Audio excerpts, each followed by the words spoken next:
Even the emperor. Even without this restriction, faced with such temptation, the adventurers under Earl Murphyat and the city lord who discovered the relics of the gods would not have returned to report at all. They would have rushed in long ago. If they can gain something from it, why should they care about being an earl or a city lord? Similarly, these two important figures would also instantly lose their minds and abandon their loyalty to the emperor. There is no such thing as absolute loyalty. There is only that the price of betrayal is not high enough. Clearly, the astonishing value of the relics of the gods is enough to pay any price. After learning of this news, the emperor did not order Count Murphyat and his men to keep it a secret, but only asked them to keep it confidential for 3 days, just to buy time for his plans. Even he couldn't keep the news under wraps. Even knowing the value of the divine relics, he wanted as many people as possible to know so they could enter the relics sooner. The wisdom of the ancients is truly not to be underestimated. I must get it, Ivica said. I know, Perseus smiled. Every way she acted was a different kind of adorable style in his eyes. Are you really willing to give me what's inside? Ivica looked at him, her eyes unreadable. What's there to be upset about? Perseus shrugged. The value of the divine relics is immeasurable, and everyone knows that, Ivica said. If it weren't for the special nature of that restriction, they would have killed everyone in Eagle Peak City without hesitation to keep this secret. I know, Perseus nodded. Since you know that, you should also know that anyone who enters the ruins of the gods is a competitor to one another. Even brothers or spouses may turn against each other and kill one another. No one there is truly trustworthy.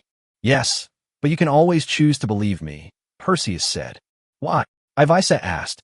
Because I will always stand by your side unconditionally, Perseus said softly. Ivica stared at him silently, as if trying to see if he was telling the truth. After a while, although she couldn't figure out what was going on, she was still puzzled. Even if what he said is true, why would anyone go to such lengths for her? A power capable of overturning the world. No one wouldn't want to possess it alone. He didn't even mean to share with her, but to give her everything. Such deep affection and friendship. It wasn't a matter of being moved or not. It gave her the creeps. You don't believe me? Perseus asked. I really want to believe you, but it's hard for me not to have doubts. After all, this is a relic of the gods. Ivica lowered her head in shame. It's all right. You don't need to blame yourself. What are you talking about? This is a relic of the gods. No one can remain rational in front of it. Perseus cupped her face and looked at her. It's all right. I will prove my sincerity to you with my actions. Ivica couldn't help but be moved, her gentle gaze shimmering like the water of a lake. She couldn't help but kiss him. Perseus wasn't going to mince words. He hadn't lied in the first place. There's an old saying that goes, if she's doing well, I'm doing well too. Ivica's strength is his strength, and for that, he is willing to spare no effort. Suddenly, there was a knock on the door. It wasn't the door to their room, but the main door downstairs. Ivica instantly became alert and withdrew her kiss. Perseus immediately set off downstairs. The instant Winnie walked over to open the door, Perseus stepped in front of her and held the doorknob for her. The door opened, and Perseus saw a handsome young man, dressed in fine clothes, with a sharp and flamboyant smile, followed by a group of bodyguards. Through the crack in the door, Carol saw the person too. She froze instantly, her breathing becoming extremely unstable. The young man's identity then becomes self-evident. Please wait a moment. Ignoring the young man's unpleasant expression, Perseus resolutely closed the door, meeting the smug smile on the young man's face. Chapter 160 Enemy. After Perseus closed the door, he gestured to Katie with his eyes to guard the door and not allow anyone to open it, no matter how much people outside knocked. Katie understood immediately, drew her sword, and stood in the doorway, leaving Winnie completely bewildered. Then Perseus walked over to Carol, grabbed her hand, and pulled her upstairs. As soon as he touched her, he noticed that her soft body had stiffened and her eyes were vacant. It's him, it's him, it's him, it's him. Carol repeats herself neurotically, her intense emotions building up until they explode soon. But it cannot erupt here. Perseus picked her up by the waist and quickly went upstairs. As soon as I entered her room, Carol let out a heart-wrenching scream, her voice filled with extreme anger, sorrow, and resentment. Her face became so distorted that she couldn't even put on the animal skin mask, revealing her original beautiful face. But now, that face is contorted like a demon. It's him, it's him, it's him. Carol cried and screamed, her voice growing sharper with each sob, unable to control her emotions any longer and venting them unrestrainedly. Perseus had already blocked out the sounds inside and outside the room. Otherwise, he would have definitely alerted the group of people downstairs outside the door. He neither stopped Carol from venting, nor did he blame her in any way. All he could do was hold her tightly, letting her know that she was no longer alone. It took a long, long time for Carol to calm down. She could no longer shed tears, her voice was hoarse, her body was still trembling, and she clung tightly to his back. Perseus released her, looked in her eyes, and asked, "Are you feeling better now? I'm going to kill him. I'm going to destroy his family," Carol said hoarsely. "That's why we've been going through all this trouble. But listen to me, I know it's not easy for you, and you'll need to be patient for a while," Perseus said. "It's not the right time yet." "When will that be?" Carol stared straight at him. "No need to rush, it won't be long," Perseus smiled. "Are you willing to believe me?" Carol was silent for a moment. "I'm willing to believe you. Without you, I have no hope of revenge at all. Even if I wait a lifetime, I can't possibly lay a finger on him. I can only die in despair while he continues to run rampant." Perseus nodded. "I'm glad you think that way. In that case, I hope you can control your emotions. Even if he's standing right in front of you, you can't show any hostility. If you can't, not only will you not be able to get revenge, but we will all be in danger." "I understand, and I will try my best to do it," Carol said softly. But judging from the bulging veins on her hands, she can't do it anytime soon. She was just an ordinary girl, and Perseus knew that, so he wouldn't deliberately challenge her potential. Of course, to be honest, he wouldn't gamble on her having that potential. Emotions are powerful things, constantly eroding a person's rationality.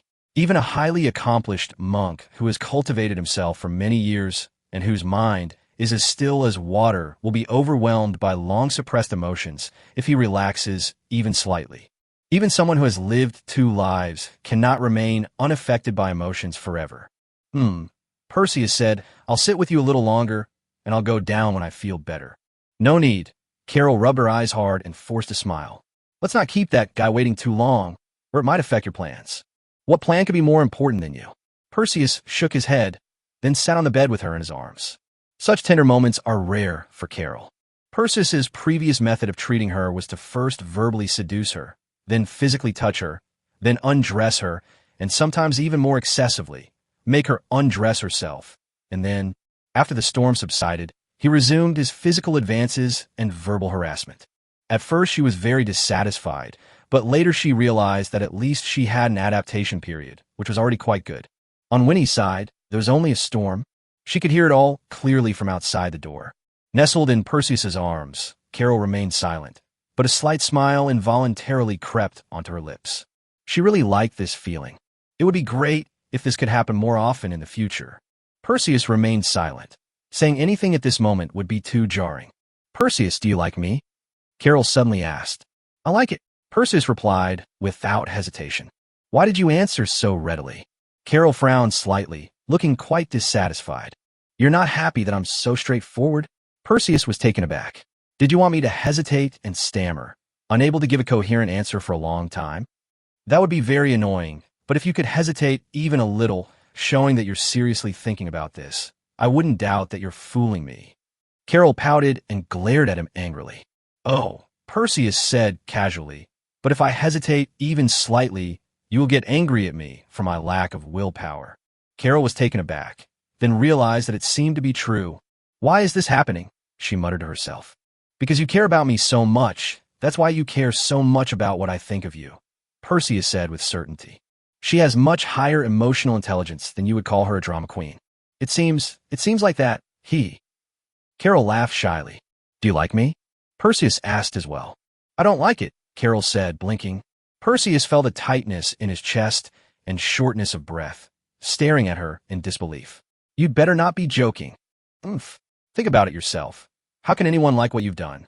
Carol said sternly. "Do you want me to help you recall what you did to me in less than an hour since we met?" Perseus blushed and said, "It's still daytime, you rascal." Carol was stunned for a moment, then instantly flew into a rage, biting Perseus's face as if she wanted to tear off a piece of flesh. Perseus was in so much pain he wanted to kill someone. He's just thick-skinned, not really thick-skinned.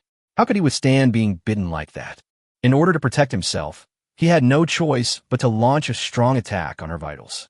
After a period of diligent study, He had a clear understanding of her weaknesses and easily resolved the current predicament. Carol became even angrier and tried to bite again. How outrageous! There's a bed right next to it, so it won't hurt anyone. After a violent storm, Carol finally calmed down. Perseus was also resting and recovering his strength, staring at the ceiling. Suddenly she laughed, her laughter clear and melodious, making one's heart itch with desire. What are you laughing at? Perseus frowned, feeling that her attitude in admitting her mistake was not good enough, and perhaps she was not convinced yet. I like you. Carol turned to look at him very seriously. But you just said you didn't like it. Perseus pouted. Because you didn't. As Carol spoke, she climbed onto him. Hiss. For a moment, he almost thought she was Helen Keller in disguise. This time we have to investigate further. Chapter 161 Daniel. After a long day of work, Carol fell into a deep sleep. Perseus, in a good mood, went downstairs, ignoring Winnie's resentful gaze, and finally opened the door. The group of people outside had been waiting for so long that most of them were fast asleep against the wall, while only 2 others sat on the ground playing cards, looking rather drowsy. Sorry to keep you all waiting, Perseus said with a smile. He really didn't stand on ceremony. He did make the other party wait for a long time. However, he didn't feel apologetic at all. On the contrary, he was quite proud. The 2 card players immediately stood up and quickly shook the sleeping people awake. The young man who was leading the group woke up and immediately perked up. He ordered everyone to line up in formation, maintaining the same orderly and imposing formation as before. I am Daniel, son of Lord Robert of Eagle Peak City. I have been instructed by the Lord to invite Mr. Chris to the Lord's mansion for a chat. Daniel said with a smile and a respectful tone. Oh, he's actually the Lord's son, Perseus exclaimed in surprise. Daniel said, seemingly modest but actually quite smug. I'm just a spoiled brat who relies on his father's influence. I'm nothing special. This person probably didn't stand on ceremony either. Although Daniel is not bad-looking, you can tell from his face that his body has long been ravaged by alcohol and sex. But his followers all seem to be extraordinary. Since it is the City Lord's kind invitation, how could I dare to refuse? Let's set off now, Perseus said. All right, this way please. Your carriage has been waiting for you for quite some time. Daniel felt like he had been granted a pardon and was extremely relieved. He had been waiting anxiously, thinking that the other party was going to pull some kind of trick again, but he didn't expect them to agree so readily. Angie, let's go, Perseus said to the door. My dear wife, I'll leave the house to you. Katie sheathed her sword and stepped out, her gaze sweeping over the crowd, whose faces all looked solemn. Daniel, however, only glanced at Katie before repeatedly peering into the house, as if searching for something. Young Master Daniel? What are you looking at? Perseus asked with a smile. No, it's nothing. Daniel gave an awkward smile, but seemed somewhat unwilling. The door closed. Let's go, Perseus said. Please. Daniel looked at Perseus, a strange light flickering in his eyes. Count Murphyat knew Perseus's background, and as a similarly influential figure in Eagle Peak City, Lord Robert certainly knew as well. If that weren't the case, given Daniel's volatile temper, he would have stormed in with his men and smashed the other person's house to pieces in less than 2 minutes before leaving. How could he have been left standing outside for so long? He has a bad temper and a terrible personality, but he is definitely a smart man. The official appointed by the emperor to select imperial concubines.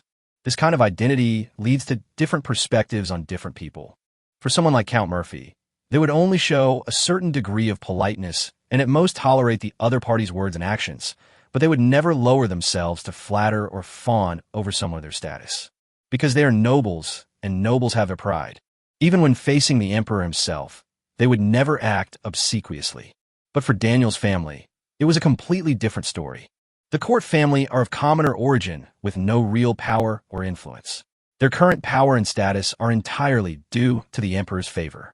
If the emperor were to lose his favor, they would be reduced to their original state, no matter how glorious they are now.